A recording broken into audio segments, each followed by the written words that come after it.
بسم اللہ الرحمن الرحیم وصلی اللہ علی نبینا محمد وعلی آلہ وصحبہ اجمعین۔ سب سے پہلے میں اس کتاب کے مصنف، ہم سب کے مخدوم اور سرپرست حضرت مولانا انیس الرحمن قاسمی دامت برکاتہم کو اس کتاب کی تصنیف پر مبارکباد دیتا ہوں اور تہہ دل سے ہم ان کے شکر گزار بھی ہیں۔ خطبے پر ہمارے بزرگوں نے جمعہ کے خطبات پر متعدد کتابیں لکھی ہیں، جیسے حضرت تھانوی نے لکھی، حضرت شیخ الاسلام نے لکھی،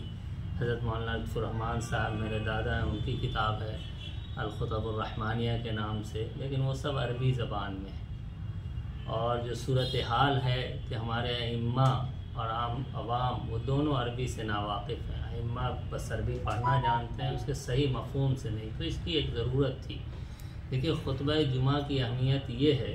کہ اسلامی اصول کے مطابق خود نبی کریم صلی اللہ علیہ وسلم نے زندگی بھر خطبے دیے، اس کے بعد یہ کام امیر المومنین کے ذمہ تھا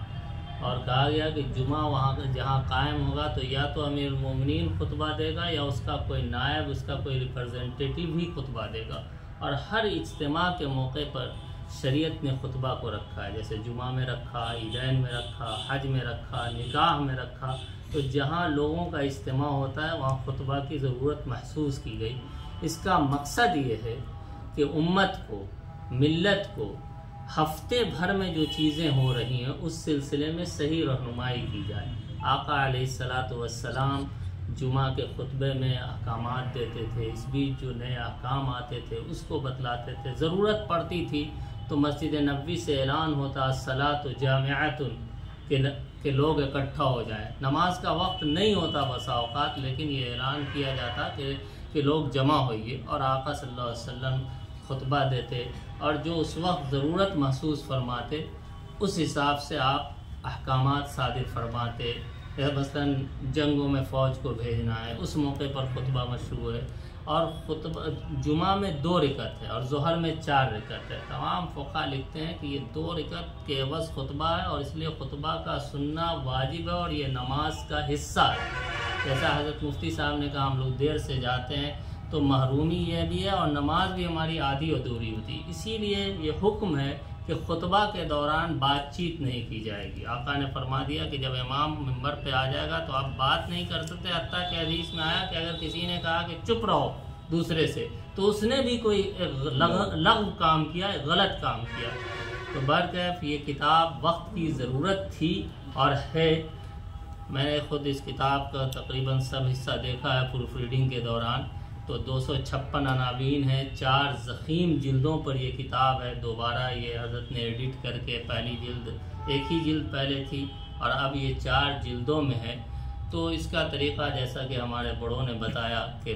جمعہ سے پہلے امام اس کا مطالعہ کریں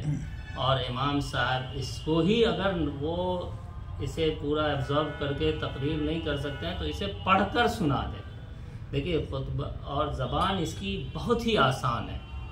بلکہ سہل نہیں، آسان ترین زبان ہے اس کی، اور جو بات کہی گئی ہے وہ اپنی نہیں کہی گئی ہے، اس سے کہانیاں نہیں ہیں اس میں، بلکہ جو بھی بات ہے قرآن کریم کی آیات کا ترجمہ ہے، احادیث کا ترجمہ، اور اسی کی روشنی میں ہلکے پھلکے انداز میں ہلکی پھلکی باتیں کہ ایک کم سمجھ کا آدمی بھی، معمولی پڑھا لکھا آدمی بھی اسے پڑھ سکتا ہے اور سمجھ سکتا ہے۔ تو ضرورت یہ ہے کہ اس کتاب کو عام کریں، ہر لائبریری میں رکھی جائے، ہر مسجد میں رکھی جائے، اور مسجد میں یا ایک صورت یہ بھی ہو سکتی ہے کہ امام صاحب اگر چاہیں تو جیسے ہفتے میں تبلیغی نصاب پڑھتے ہیں یا یہ فضائل اعمال، تو 2-3 دن اس کے لیے وقت نکال لیں اور باری باری سے کریں۔ کتاب کا آغاز نبی صلی اللہ علیہ وسلم کے خطبات سے ہیں، اس کے بعد اس میں جدید مسائل پر بھی ہے، مثلا بھیک منگی کرنا کتنی بری چیز ہے، گداگری کتنی بری چیز ہے، سماجی مسائل ہیں، معاشرتی مسائل ہیں، طبی مسائل ہیں، جو میڈیکل سے ریلیٹڈ مسائل ہیں، کچھ جدید مسائل ہیں، یہ ساری چیزوں پر اس کتاب میں حضرت نے لکھا ہے، اور بڑی جامع کتاب ہے، اور وقت کی ضرورت تھی کہ اس طرح کا کام ہو، یعنی آسان زبان میں ہو۔ یہ چیزیں حدیث کی بڑی بڑی کتابوں میں یہ حدیثیں ہیں، لیکن ظاہر ہے کہ ہر شخص کی رسائی وہاں تک نہیں ہے، تو آسان اسلوب آسان زبان میں اس کام کو کرنے کی ضرورت تھی جو حضرت نے کر دی۔ ایک سوال ہے کہ انڈیا میں بہت سارے اسٹیٹس ہیں جی، اب اس کتاب کو لوگ اگر ہدیہ کریں گے جی، خریدتے ہیں باقاعدہ انڈیا میں یا پاکستان میں یا بنگلہ دیش میں، تو کیوں خریدیں گے؟ اس پر روشنی ڈالیں۔ دیکھیے کتابوں کو تو ویسے بھی خریدنا چاہیے بلا وجہ بھی، میرا تو یہ ماننا ہے کہ کتابیں بلا وجہ بھی خریدی جائے، اور خطبات جمعہ تو اس لیے خریدیں یہ کہ اس کے ذریعے اپنے علم میں بھی اضافہ ہے اور اس سے اپنے آپ کی اصلاح میں مدد ملے گی، کیونکہ جس پیرائے میں یہ کتاب لکھی گئی ہے اس میں تھوپا نہیں گیا ہے، یہ معروضی انداز آبجیکٹیو انداز ہے اس کتاب کا کہ آپ ایسا کرنا چاہیے۔ مثلا یہ نہیں کہا جا رہا کہ کرو ایسا، یہ دھونسانے والی زبان اس میں نہیں ہے، بلکہ اس میں معروضی انداز ہے کہ ہمیں ایسا کرنا چاہیے۔ مثلا نوجوانوں کو یہ کام کرنا چاہیے، بوڑھوں کو یہ کام کرنا چاہیے، بچوں کی تربیت اس طرح کرنی چاہیے،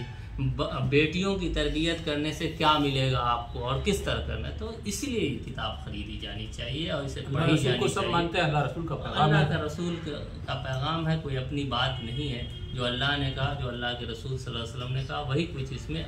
ان کی زبان میں کہی گئی۔ ہاں یہ ضروری ہے کہ ہم تو حضرت سے خواہش کریں گے آج کے موقع سے کہ حضرت اس کا ہندی ترجمہ کروا دیں تو یہ اور مفید ہو جائے گی، اگر یہ کتاب ہندی میں آ جائے، ہاں لیپی ہندی ہو جائے تو بڑا کام ہو جائے گا یہ۔